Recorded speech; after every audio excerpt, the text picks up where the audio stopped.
መቼ ነው እኛ ጋር የምትመጪው ነው የምለው። እኔ ደግሞ የት ነህ አንተ? እዚህ ሊቢያ ነው ያለሁት።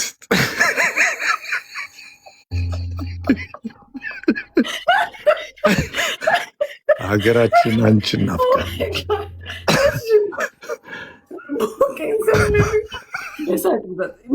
ሆናል በማለት እንትኑን እሺ፣ እመጣለሁ አንድ ቀን። ለምን አትገጥምልኝም? ደስ ይለኛል። ሮዝ አበባ ላይ አሞኝ ተኝቻለሁ። ይህን ፍልቅልቅ ኮረን የትኛውን ላድርገው? አሪፍ ግጥም ላድርግልሽ። ይህ የጆባ መጽሐፍ የመሰለ ውበት እስኪ ትንሽ ገለጽ ላድርገው።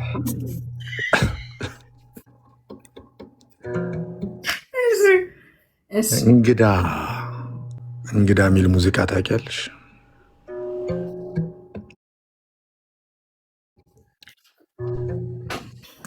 አይኖችሽ እንግዳ ናቸው፣ ይፍለቀለቃሉ፣ የብዙዎችን ልብ ይሰርቃሉ።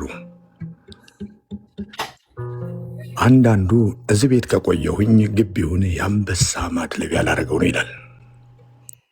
አንዳንዱ ደግሞ ነገ አገኘሁ ዛሬ አገኘሁ እያለ አንበሳ በማደራደር ከዕለት ወደ ዕለት የማርቢያ ማዕከል እስኪመስል ድረስ እንዲያውም በአዲስ አበባ አንበሳ ግቢ የሚባለው እዛ ቀርቶ ዲቦራ ቤት ቢቋቋም የሚሉ ሰዎች ይገኛሉ። ምን ያክል አንበሳ እዚህ ቤት ወርዶ ያውቃል?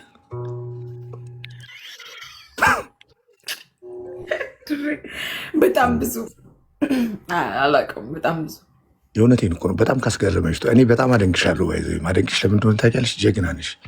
አንዳንዱ ግዴታ እዛ አራት ድስት ጥደሽ የማዳም ቅመም እንድትሆኝ ይፈልጋል። የሰው ልጅ ለውጥ የማይወድ ሰው አለ። የሰውን ለውጥ የማይወድ ሰው ብዙ ሰው አለ። እኔ ደግሞ አደንቅሻለሁ። ለምን እንደሆነ ታውቂያለሽ? በቃ አረብ ሀገር እንደ ማንኛውም ሰው ሄድሽ። ከዛም በኋላ ግን ክሬት አድርገሽ ፕላትፎርም ተጠቀምሽበት።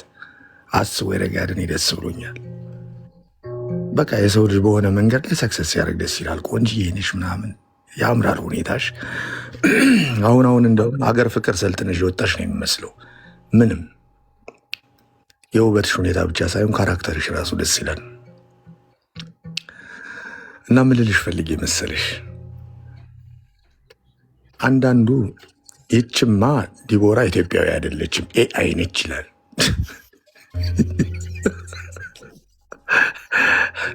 አንዳንዱ ደግሞ አይ የቱርክ ፊልም ላይ ሳትኖር አትቀርም ድንገት አመልጣ ዱባይ ቀርታ ነው የሚላል። ለቀረጻ መታ። በህይወትሽ የሚያስለቅስ ፍቅር ይዞሽ ያውቃል ወይ? መቼ ነበር ጊዜው? አሁን ላይ ነው። ከአንበሳው እንዳይሆን አሁን እንኳን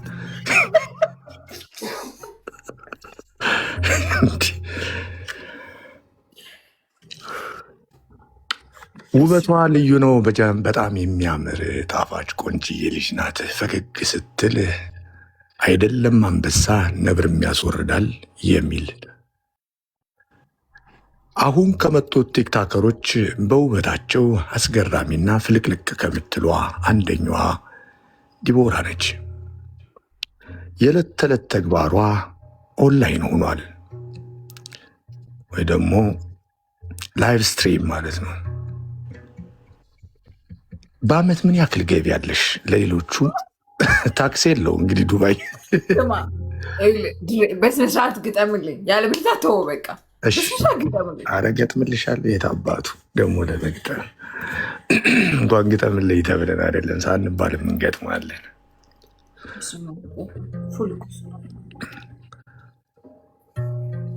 ፀጉሮቿን ሳያቸው ተንጠላጠልና አናቷ ላይ ውጣ ይለኛል።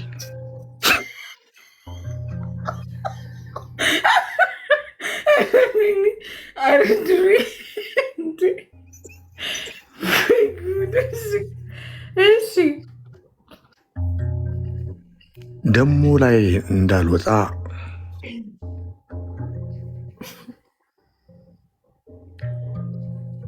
ያለው የህዝብ ብዛት ያስጨንቀኛል።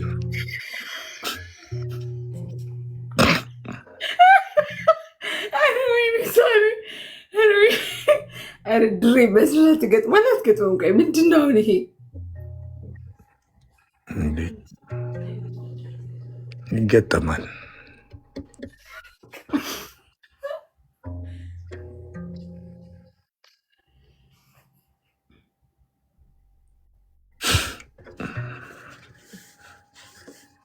ውበቷ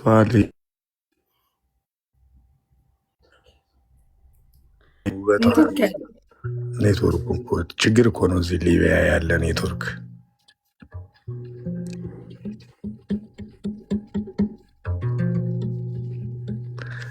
እዚህ ቲክታክ ከጀመርሽ በኋላ ምን ያክል የሚያስደነግጥ ምን ያክል አንበሳ በቀን ወርዶልሽ ያውቃል? የሚያስደነግጥ ስንት አንበሳን የወረደው በቀን ማለት ነው። አሪፍ ነው እኮ ባይዘው ለሌሎቹም እንትን ይሆናል። ህይወታቸውን መቀየር ለሚፈልጉ ቲክታከር መሆን ለሚፈልጉ እስኪ ንገሪን፣ በቀን ምን ያክል ወርዶ ያውቃል? አንተ ቆይ ባጀቴ ልታጣራ ነው ልትገጥምልኝ ነው የገባው? የምሬ ነው። ንገረኝ፣ ባጀቴ ልታጣራ ነው ልትገጥምልኝ ነው የገባው?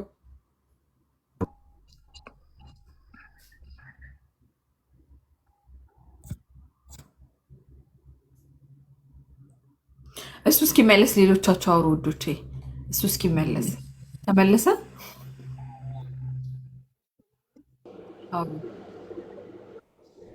ሰላም ዲቦዬ፣ እንዴት ነሽ? እንዴት ነሽ? ማለት ደህና ነሽ? በጣም ነው የምወድሽ የሀገሬ ልጅ፣ በጣም በጣም በጣም እና በርቺ ልልሽ ነው። ሁሌም ከጎንሽ ነን። እሺ፣ ከጎንሽ ነኝ እኔ። በጣም ነው የማመሰግነው ዲቦዬ፣ እንዴት ነሽ? እሺ፣ በቃ ይሄ ልልሽ ነው። መልካም ጊዜ። እሺ እኔ ቆንጆ። እሺ ጣፋጭ ዳኑ እባላለሁ። ሰላም ነሽ? ሀይ ዳኑ። የቢዘዋን ልጅ ነኝ። የቲክቶክ ልጅ ነኝ። ሰላም ነሽ? ዳኑ እንዴት ነህ? አለሁ። ዛሬ በጣም ደስ ብሎኛል ስላየሁሽ እና አንድ ነገር ልበልሽ። ባለፈው ቢዛዋን አንቺ ጋር ሆኑ እያለን የገባሁትና እሱን ፎሎ ነበር ማድረገው እና በፊት ላይ ሪከርድ ይደርሰኝ ነበርና ልባም ሴት ነሽ እና መጽሐፍ ቅዱስ ላይ መጽሐፈ ምሳሌ 31 ምዕራፍ 31 ቁጥር 10 እንደዚህ ይላል፣ ልባም ሴት ማን ሊያገኛት ይችላል? ዋጋዋ ከቀኝ ዕንቁ ይበልጣል። የባሏ ልብ ይታመንባታል፣ ምርኳዋም አይጎድልባትም። እድሜዋን ሙሉ መልካም ታደርጋለች፣ ክፉም አታደርግም ካለ በኋላ የበግ ጠጉርና የተልባ እግር ትፈልጋለች፣ በእጆቿም ደስ ብሏት ትሰራለች። እርሷም እንደ ነጋዴ መርከብ ናት፣ ከሩቅ አገር ምግብን ትሰበስባለች። ገና ሌሊት ሳለ ትነሳለች፣ ለቤቷም ሰዎች ምግባቸውን ለገረዶችም ተግባራቸውን ትሰጣለች። እርሻን ተመልክታ ትገዛለች፣ ከእጇም ፍሬ ወይን ትተክላለች፣ ወገቧንም በኃይል ትታጠቃለች ይላል እያለ ይቀጥላል። ታነቢዋለሽ ጊዜ ላለመፍጀት እና ልባም ሴት ነሽ። እዚህ ሚዲያ ላይ ብዙ ተብለሻል።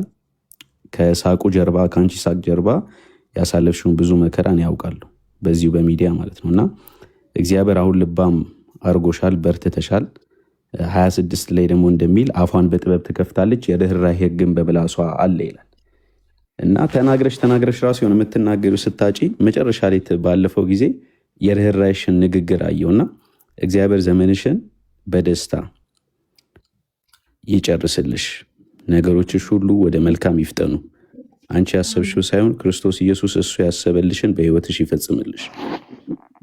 ሰላም ይኑርሽ። እግዚአብሔር ከአንቺ ጋር ይሁን። የምድር ማንኛውም አይነት ክፉ ስራ አያገኝሽ። የምታመልኪው አምላክ እግዚአብሔር ልብሽን፣ አይምሮሽን፣ አንደበትሽን፣ መውጣት መግባትሽን ሁሉ ይጠብቅልሽ። ጌታ ኢየሱስ ከአንቺ ጋር ነው። ወድሻለሁ። ተባረኪ።